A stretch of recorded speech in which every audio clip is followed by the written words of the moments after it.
to Graceful Art Designs, everyone. Today I'm going to be painting a delicate bunch of light peach and yellow and maybe a few white roses. So the way I've started is I've covered the canvas in a mixture of white and a very little bit of Naples yellow hue. And then on top of that I have painted the white vase, which is actually going to be a glass vase, but I just painted it white so I could see where it's going to be. And then I painted on in white the marks of the roses, and they're going to be small, delicate roses. So kind of just like a bud that's just barely opened. And then I'll paint a lot of green, delicate green leaves in between. So first I'm going to just add a little of the colors around the roses so I can drag that into the painting behind, because obviously I don't want the canvas to stay white. So to get the lightly mottled canvas that I want, I'm going to start with burnt umber, because that's one of the colors I'll be using in the roses. So the inside of the roses, the inside space is a bit more difficult to deal with, because it's probably going to be covered by leaves, but I'll just put a little of this burnt umber there and there, and then I'll come back and spread it with a big brush, and then I'll put a little bit of, and this is quite thin because it's got a lot of oil on my brush. A little bit of yellow around there. It's mixing with the burnt umber. And where's my white one? It's there, I can barely see them myself. It's really just to get a little bit of the colour out, and then a little bit of orange. And there. And there's no particular order. I just have a picture in my mind of a lovely bouquet of soft, delicate roses. And there will probably be one hanging down here over the vase. So just like that. And I think I put one hanging down here next to the vase, but I can't see it. That was one. I'll just make another one there and another one down here, and then I'll spread that with the brush, because that forms a nice shape, and the vase is not exactly in the center, slightly off center. So since I'm not using a drawing and I'm painting freehand, basically you can say, I'm using these colors also as marks to remind me where to put the roses after I'm finished doing the background. So here you can see I'm just taking the orange out. That was the burnt umber, I think, and spreading it into the white. And that's why the white background is very nice, because it keeps everything light and soft, and also just gives you this lovely blending ability to make everything harmonious without, even though you've got a lot of colors, it's not garish. So I'll just put another little bit of oil on to keep it thin. And I'll do this one. I did one on the vase as well. And that will just pull this colour down into the white and around where the rose is going to be. And here as well.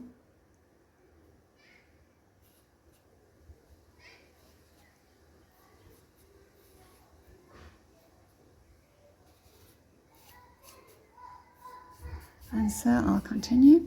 Obviously it's a little tricky inside the center, but one can be just thoughtful about it, and then it will happen. I mean, you don't have to do the color in the center, because probably it's mostly going to be covered by leaves, but just in case there are patches, I don't want them to just be a stark white.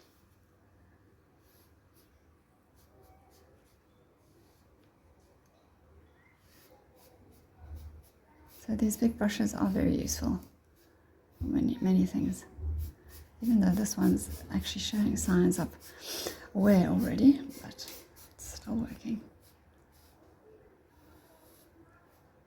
So the orange is going to go around there.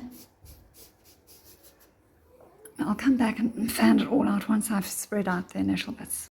So as you can see, I've added the colour everywhere. The yellow, the orange, it's made a nice soft peach. I put a bit more orange on the side here just to make the shadow side, and a bit more yellow on that side, or the lighter side. And the roses are more or less where I want them to be. I think I did mess up somewhere. There should have been another rose there. But it's okay because, I mean, the colour is going to be the background of the rose anyway. It's just that I wanted to set this out so that I could remember where, you know, I have this picture in my mind of where I want the roses to be, and I don't want to really deviate from that much. But there does need to be a bigger one here, so that's fine. And then the green leaves in between. Now, one could have approached this differently. I could have just done the whole canvas in a mixture of these different colours, and then put the flowers on afterwards in the vase. But you know, it's just a matter of what's on your mind. So there's no absolute way that you have to do it. I've also done the sides except for the bottom because I don't have a spare table to lay it flat at the moment. And but that's okay. I can do that at the end. Or when a table becomes available, when one of my other paintings dries. So I'll bring you back in a little while. I've blocked in the colours where I want them to be, and you can see I've also put in a few little buds here and there where I think buds will be useful. And the lighter orange are the ones that are going to be white. And I might do a few more. I'll see how it looks in the end. That might be a white one. And then the brighter oranges will be the peachy colour, and then the yellow, and then the burnt umber will also be a kind of a mixture of the peach and the yellow, I think. But that's just the bare bones of the painting. And then I added a bit more orange into the vase, and I shaped the vase a bit, put in a base that you'd see reflected. You know, painting glass is always tricky. It's always just about kind of leaving behind what's not there. I don't actually paint the glass. I just put the different colours in that reflect the background. I might put a bit of white around the edges. I mean, there was white to begin with. Once the stalks are in, that'll add the green and the watery look. In fact, I think I'm going to do the stalks first now, and just to put them in. Also just the blocking in. And I'm using a new brush because my other brushes are showing signs of wear and tear, and I don't want that. So that's what I'll do, and I'll bring you back. So when you squirt the paint out of the tube, it comes out in a big blob, and there's a lot of oil that first comes out. So I first mix it all together so that it's evenly dispersed, and then I want to just, you know, leave as little residue on the brush as possible so I can make nice fine lines, because this is all about a really fine line painting. So this is the biggest rose, and it all actually looks like the yellow one's turned out the biggest, but that might change. And so the stems get thinner as they go down, and they'll go quite far down because this is a tall vase, and I do want the glass to look nice, and the stalks in the vase do add to that. So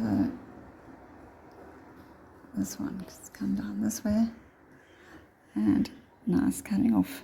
It's already picked up a lot of the white, so it's cutting off too light. So I'll just put a little bit more on. And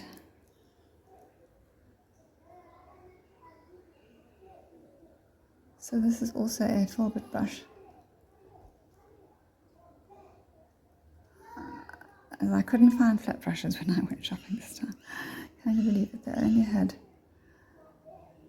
well, they had some strange hairy looking ones that I didn't want to use. I prefer these synthetic brushes for painting with oil. They generally are a lot cheaper and they last a lot longer, and they're versatile. They're good for oil as well as for acrylic. And since I am a mixed media artist, I do need brushes that are suitable for both. So that shape is a bit off. Anyway, I'll continue. So the tip of these Fulart brushes does form kind of a little spear, and that's useful to make a very thin line to form your stems. And as I speak, I have no control over it while I'm holding the camera. But the thing is not to make a continuous line, but to do little bits at a time. And my paint is too thick there. So I don't know if that's visible.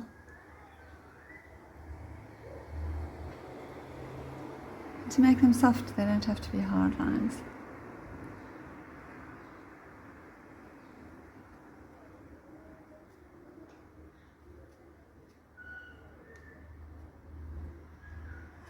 And they don't even have to all be joined up together, because you're going to cover them up with a lot of leaves. But also you can see here that as they come down, they break up in the water. You don't see the whole stem always. I think it's going to be a well-balanced bouquet. I'll have to wait and see whether I need to add any more. So that's the blocking in for now. Now I need to add a lot more white onto my canvas and to do the actual roses. So with the Fulart cleaned off, I just went back to the stalks and I softened them all and glued them a bit so that there would just be a thin edge forming the actual stalk, and the rest will just go into the water. And I think that looks much better. So now I'm going to just show you the first rose, see how it comes out.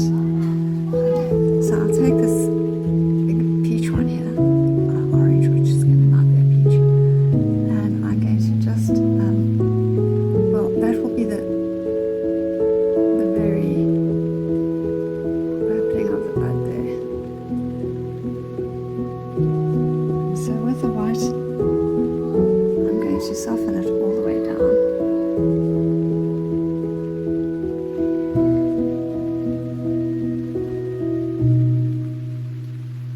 At the same time, you have to leave some color to show where the petals are.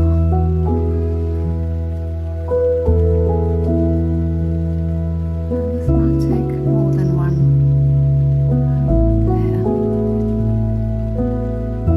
I need to clean my brush off in between each layer so as to show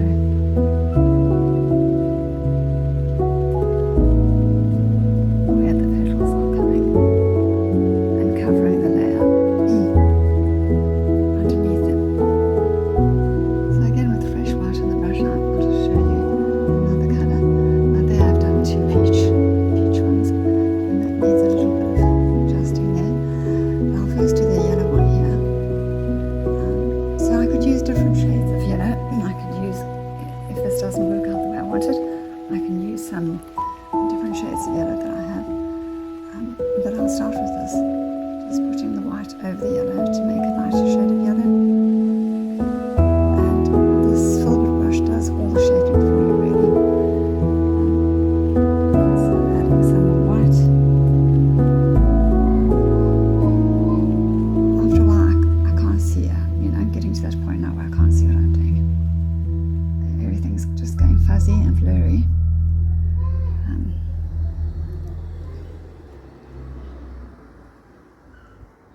So I know I need to stop for a while. But that's essentially what's going to happen. So that there will be the darker yellow in between to show where the petals overlap.